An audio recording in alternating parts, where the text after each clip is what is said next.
राधे राधे, जय राधे। कई दिनों से एक बड़ा विशेष प्रश्न आ रहा है कि और श्रीधाम वृंदावन में मैं देख रहा हूँ भैया कि किस प्रकार से लोगों में एक तरीके से होड़ मची हुई है। चारों तरफ एक होड़ मची हुई है, जहाँ देखो वहाँ होड़ मची हुई है ठाकुर जी के लिए। और मुझे लगता है भक्ति तो कम, कंपटीशन ज़्यादा हो रहा है आजकल। हाँ, भक्ति तो कम हो रही है, कंपटीशन ज़्यादा हो रहा है।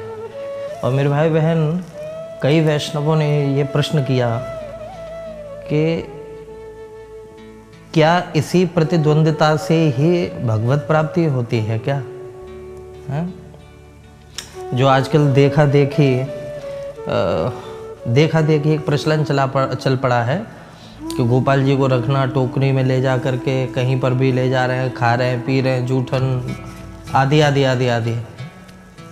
तो धाम में आकर के अपने आप को ये बहुत दिखाना, क्योंकि कितने लोग रह रहे हैं, तो क्या इसी सब से ही भगवत प्राप्ति हो सकती है क्या? इसी सब से?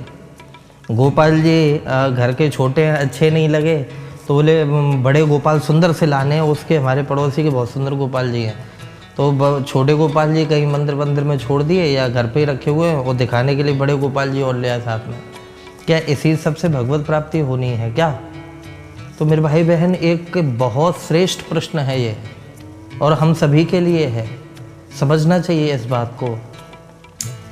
तो बहरहाल भगवत प्राप्ति कैसे संभव है, ये खुद मेरा भी प्रश्न है, और श्री भागवत जी इसका उत्तर दे रही हैं। श्री भागवत जी इसका उत्तर दे रही हैं मेरे भाई बहन कि अकाम सर्व कामो व मोक्ष काम उदार धे। क्या? अकाम सर्व कामो व मोक्ष काम उदार धे तीव्रेण भक्ति योगेन जजेत पुरुषम परम। भगवत प्राप्ति कैसे संभव है, यहाँ से हम लोग समझें। आप बड़े ध्यान से सुनिएगा, आप सभी लोग बड़े ध्यान से, कि भगवत प्राप्ति कैसे संभव है। मेरे भाई बहन, श्रीमद् भागवत जी आज्ञा कर रही हैं कि जब जीवन में तीव्र भक्ति योग आ जाए, यजन तो करना है ठाकुर जी का, लेकिन कैसे करना है? सहज योग से नहीं, तीव्र भक्ति योग से। तीव्र भक्ति योग यदि कहें तो बस सीधे से शब्दों में मैं कहूँ कि लगन ठाकुर जी की ऐसी लग जाए कि उनके सिवा कुछ नजर न आए, उनके सिवा कुछ नजर न आए, न कुछ जुस्तजू है, न कुछ आरजू है, जिधर देखता हूँ उधर तू ही तू है। ये भावना आ जाए मेरे भाई बहन।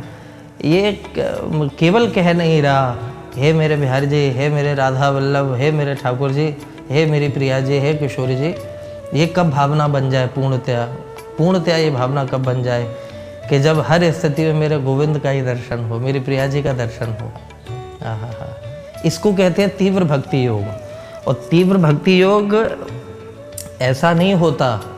आप थोड़ा सा, हम सभी लोग अपने अपने जीवन को टटोले हैं कि लड्डू गोपाल जी की सेवा हुई तो हो गई, और नहीं हुई तो हाँ चलो कोई बात नहीं, कल कर लेंगे। मंत्र जप किया और अगर नहीं हो पाया किसी कारणवश तो मन ने तुरंत समझा दिया कोई बात नहीं, आज नहीं किया तो कल कर लेंगे।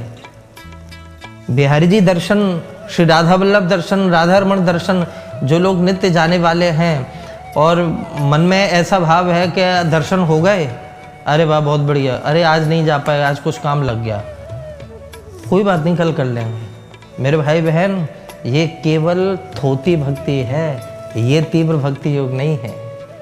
पुराने लोग कहते थे कि जब परिवार में किसी प्रेमी में अनबन होती थी तो जब एक प्रेमी रूठ जाता था, मिलना नहीं हो पाता था, तो दूसरा प्रेमी खाना नहीं खाता था। बोले मैं आज भोजन नहीं करूँ, मैं आज जल नहीं पीऊँगा, आज मेरी मुलाकात नहीं हुई उससे। मेरे भाई बहन, कभी अपने आप को ऐसे तपाया आपने कि आज गोपाल जी का नाम जप नहीं किया मैंने, आज मैंने 11 माला पूरी नहीं करी किशोरी जी के नाम की, आज मैंने श्री बिहारी जी के श्री राधा वल्लभ का दर्शन नहीं किया, आज मैं भोजन नहीं करूँगा? कभी किया आपने? नहीं किया। क्यों? क्योंकि हमारे अंदर केवल भक्ति का अभिनय है, भक्ति है नहीं। भक्ति तो कब होती है मेरे भाई बहन, तीव्र भक्ति योग जागृत हो जाए, तीव्र भक्ति योग।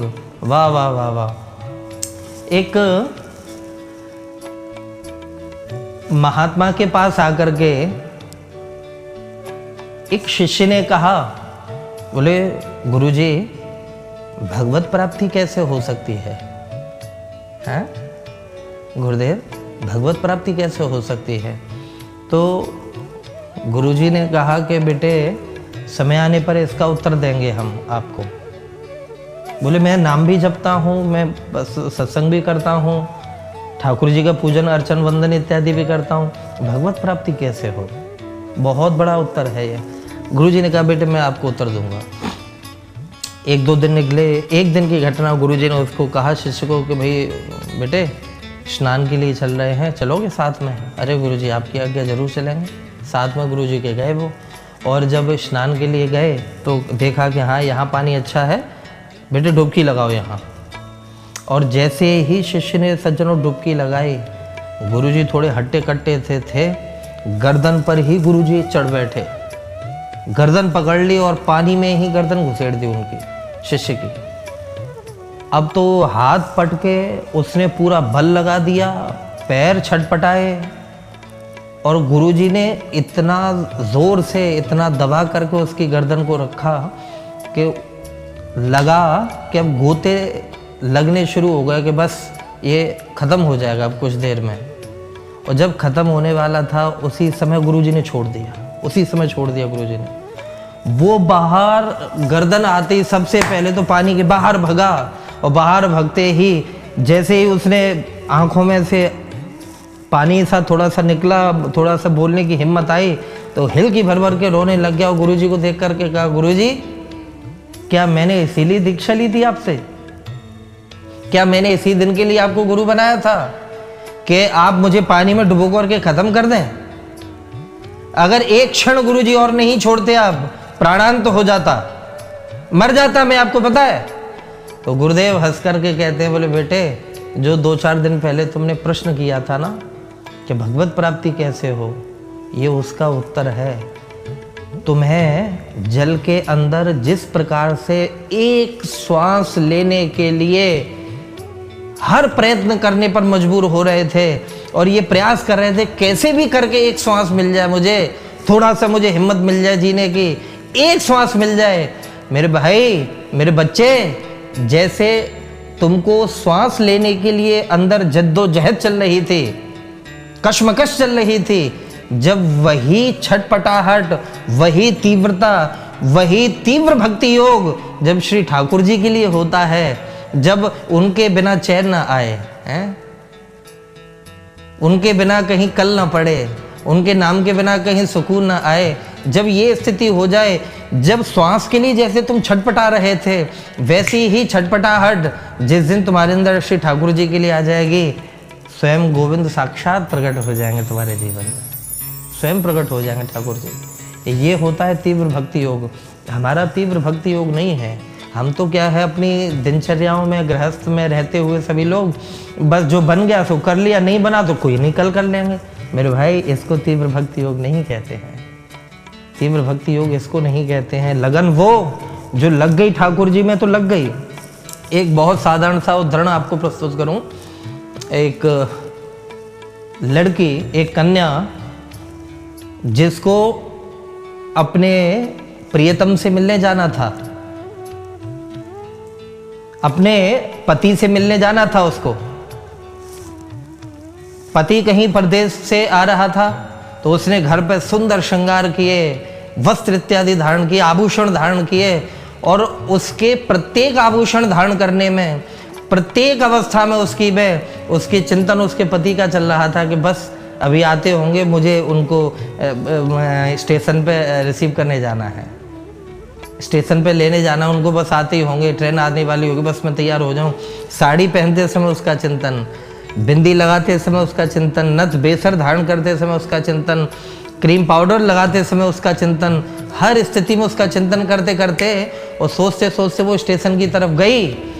जब स्टेशन पे जा रही थी तो सज्जनों वहाँ पर एक महात्मा बैठे ट्रेन का कोई इंतजार कर रहे होंगे और वो माला जप रहे थे, महात्मा माला जप रहे थे।